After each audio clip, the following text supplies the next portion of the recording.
All right, good morning. Once again, thank you for joining us. I'm Father Simeon Gallagher, and we're filming this morning in the library of the Friary in Denver, where I and several other friars live. This is where we had our Sunday morning masses upstairs in the chapel, and we continue to remember you and all of your needs in our prayers each morning when we gather upstairs for morning prayer. So thank you for joining us again today. My thinking today takes me back to a conversation I had a couple of weeks ago with a young fellow whose parents have been friends of mine for a number of years.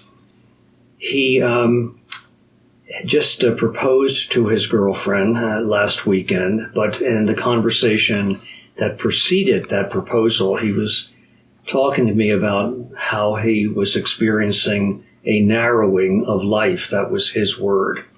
And what he meant by narrowing was that there were eliminations that had to be accomplished before he could make the choice for this woman that he loves.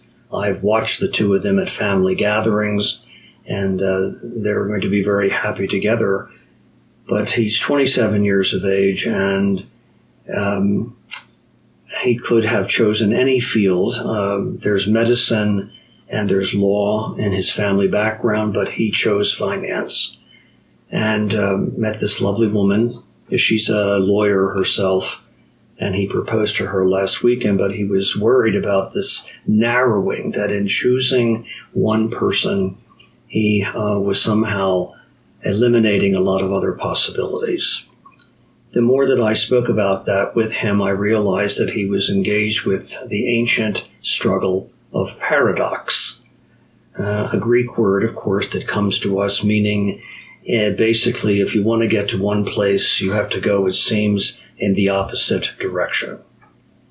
And this questioning of choosing one person means that there is the elimination of other possibilities. He's a good-looking kid. He's very talented.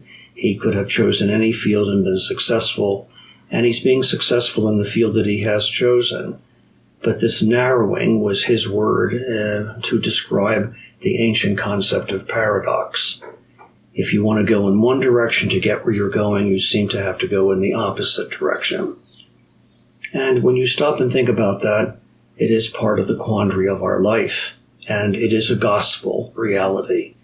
And Jesus tells us if you want to be rich, you have to be willing to be poor. If you want to be happy, you have to be willing to suffer. If you want to truly live, you have to be willing to die.